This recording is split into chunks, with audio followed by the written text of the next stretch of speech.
Tyler has always wanted a dog, and he's been asking for a dog since he was like 5. So we thought, well, we'll get a Chihuahua because they don't make a big mess and it'd be an easy first dog. We would look through several pictures on the internet, and Tyler saw him and said, oh, I really want that one. He's so cute. I named him Bandit because he has like black around his eyes, like usually like bandits do. And I thought he was like the cutest one that we saw. It's like my first dog I've ever had, so I was like really, really happy. But only 2 weeks after Bandit arrived in their home, he started to become increasingly aggressive. Tyler, out in the backyard. Tyler's just gonna pet you. Tyler was just gonna pet you. Bandit started to become very possessive of me. Bandit, that's Tyler. If he's around my mom and I try to go up to my mom, he'll bite me. Bandit. We'll give Tyler kisses. It's bit me in the leg, bit me in the armpit. Bit his lip, he's bit his finger, he's bit the side of his cheek, he's bit his ear. It almost got my eye. It was like right here, like right here. Tyler cannot pet his own dog.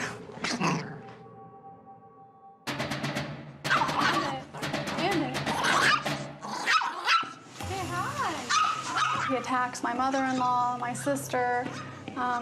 He attacks dogs.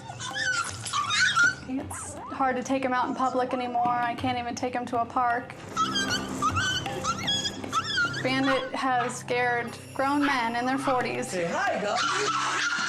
Bandit is very dangerous. Hi. He's desocialized us. I'm a very social person. Yeah, Bandit wants to say hi, but my friends don't even want to come over anymore. No, it's okay.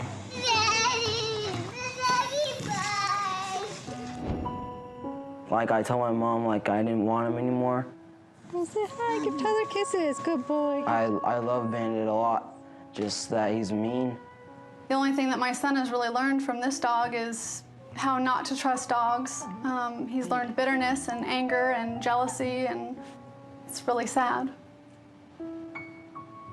The last thing that I'd want to see is for Bandit to hurt somebody and have him taken away from me. I couldn't give him up. I love him too much.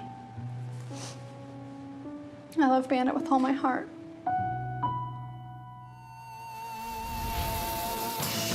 A year and a half earlier, Cesar went 15 rounds with a prime contender for the title of Mean Little Dog, a 2.5-pound Chihuahua named Nunu.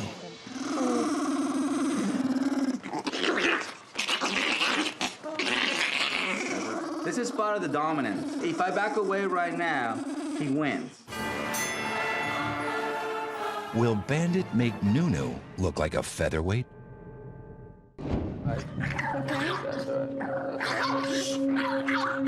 Just don't touch him.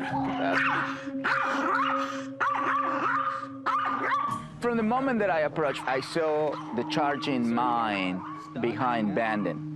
He welcomed me. I'm going to attack you no matter what. How do you stop him? Bandit, no, no. No, no. Sit. This is your first experience with dogs? No, no, I've grown up with dogs. Started showing dogs at about 14. She was a dog handler. You have to have some kind of leadership skills to be in a dog show. So she had to know how to lead dog and how to correct dog and how to understand consequence.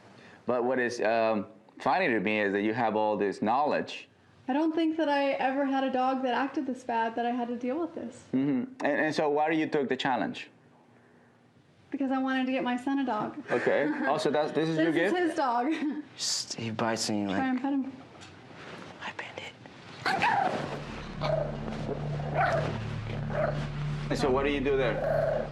I usually tell him no, and then put him back on my lap again. But he'll continue to do it. Of course. But what about no and put him on the floor? Then he'll just keep jumping up to get And then back you up. block him. Oh. See, you are a source of power. You know that, right? Well, You are his female. I'm his female. I'm his mom. She feels that she's the mother of this dog. And Bandit is seeing it. That's my female that I own, and nobody else can get close to her because I am an insecure, dominant one. And this two combination creates possession. When we go for walks, he freaks out about everything. Absolutely. Insecurity allows him to be in a bubble, and that's as far as he can go. If you were his mom, you should be able to influence him. He's like a teenager. I feel like it goes in one ear and out the other. Rules, boundaries, limitations are set right now, Right. not when they're adolescents. That's true. I didn't set any boundaries like I did for him when he was little. I didn't do that with the dog then. I think I took on more of the mother role when he became very sick. Okay, let's talk about it.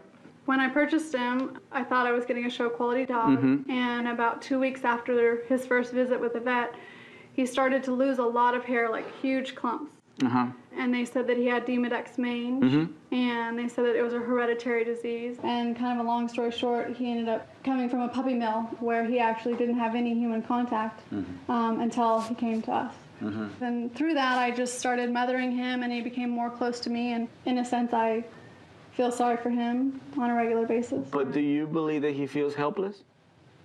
No, he thinks he's a Rottweiler. Yeah, exactly. Feeling sorry about a dog that came from a puppy mill, that had mange in the past, it doesn't make him any better. It doesn't create any balance in his being. I mean, he just became a possessive little dog. See, the thing is, because you nurtured him when, not just because he was physically ill, right? He was also psychologically unstable. That's why it's not good to share affection when the dog is unstable, because you nurture that state of mind. With Tyler, he'll ask me, well, why, and I'll explain why I disciplined him or why I won't let him have something. Well, with the dog, I can't explain that. But the mother doesn't explain anything. Have you seen their parents when they discipline their dogs? If one of the puppies is sucking the mother too hard, what does she do? She'll knock him off. That's right, no explanations whatsoever. That's true. So they're more to the point. The human is the one who go, this is why, because we rationalize. You can change this relationship as soon as possible, but you have to sacrifice something. The thought that he is your son or your baby and all that, you have to put it aside. Not to get rid of it, just put it aside. You really have to treat him like a dog. You know what I mean? He's such a small dog. Do you feel that you're gonna hurt their feelings or something? Sometimes, yeah. But do you feel you're gonna hurt your son's feelings? If you tell him what to do, and if he doesn't follow through? I know it's for his own good, so. That's what I'm saying. I mean, it's like you have the book here, and then you close the book over here. Right. See, he's body, mind, heart.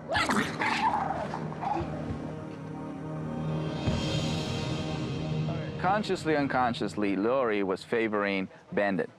As a parent and as a dog behaviorist, I will never, ever in my whole entire life would choose a dog instead of my kid.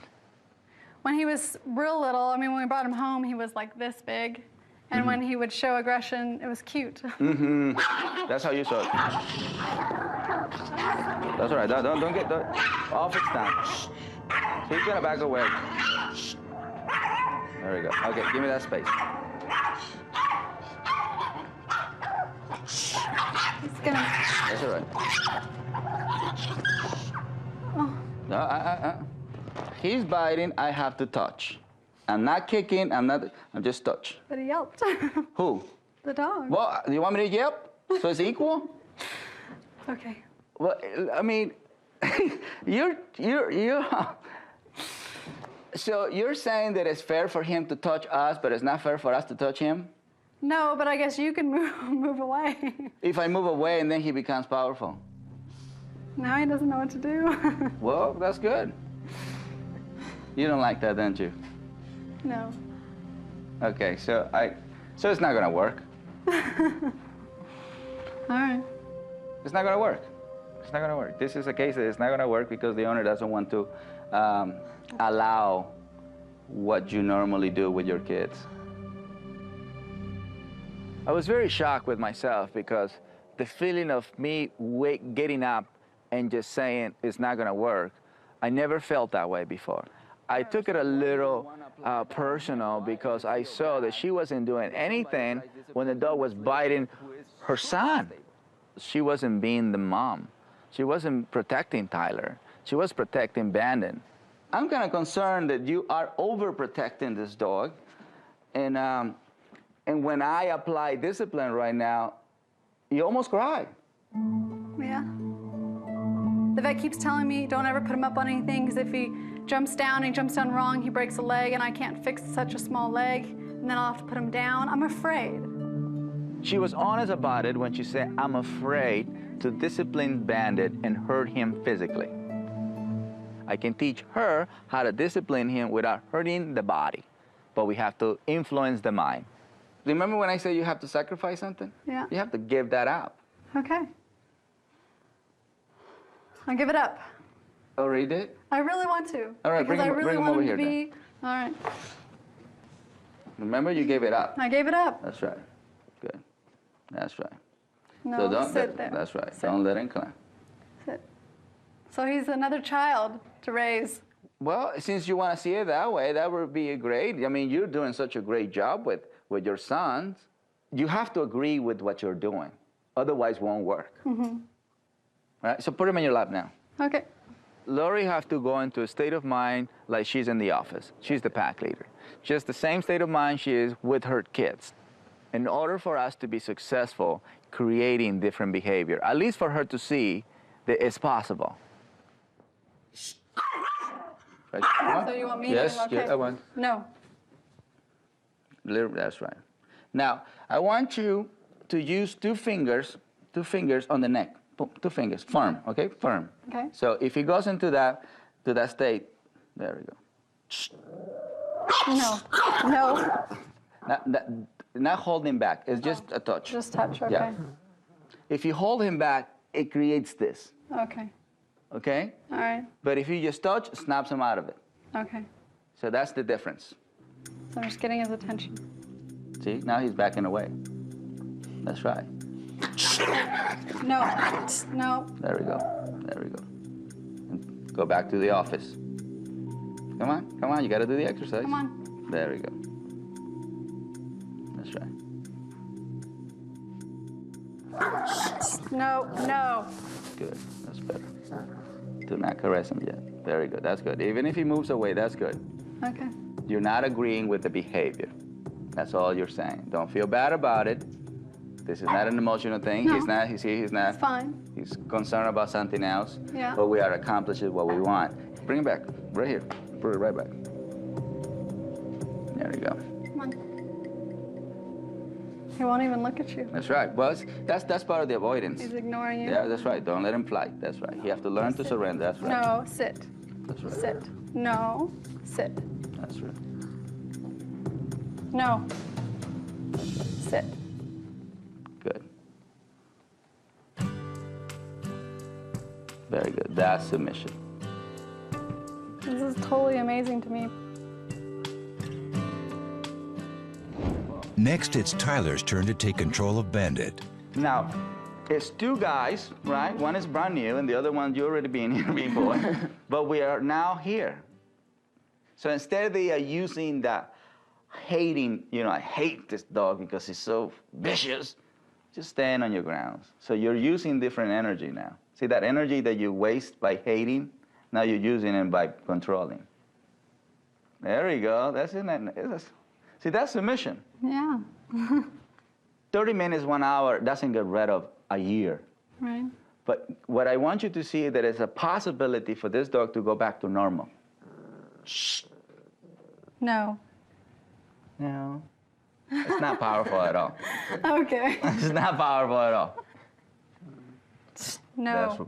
That's the power that I'm talking about. Snap him out of him.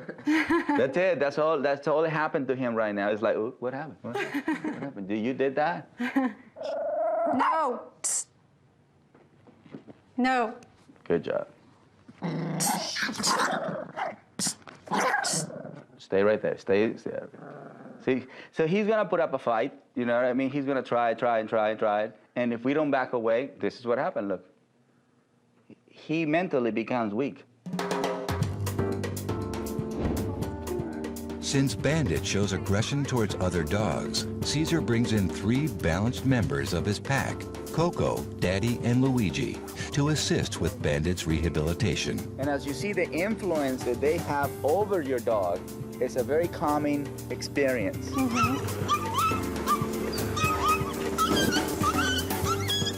But what you're experiencing right now is normal behavior. There you go. Cesar sometimes lets his calm and submissive dogs off-leash when he is working to influence the behavior of another dog. So now he's taking a follower position, as you see. Yes. Yeah, he's never walked behind before. You see how the mind transforms into a different state right away? That's a huge advantage that they have over us because they don't think, they react. And that's what I always do, is I always think, how should I react? And then it's already too late. That's right. He's doing so good. He's doing really good. So even Chihuahua's a dog. Here.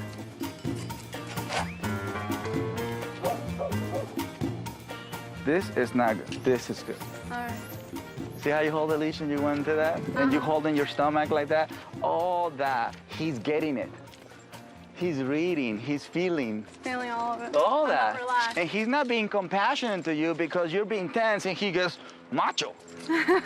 Right. You know, he's not, are you okay, Mom? No. He's like, I will protect you and nobody will touch you. I think Cesar showed me that it was definitely me causing the problem, not the dog. You think when you give him love and affection, then he's going to feel secure and happy with himself. But instead, by loving him and not giving him any boundaries, I created him to be insecure.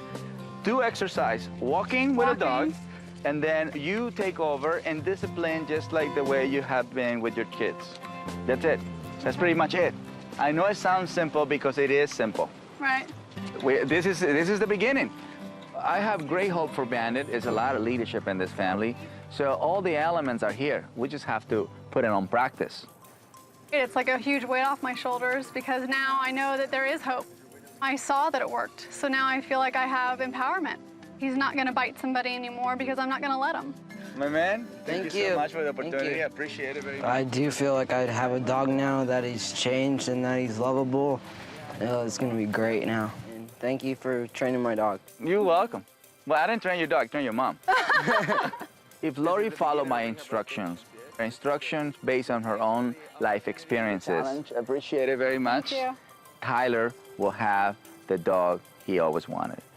This is the new and improved Bandit. Huh. Yeah.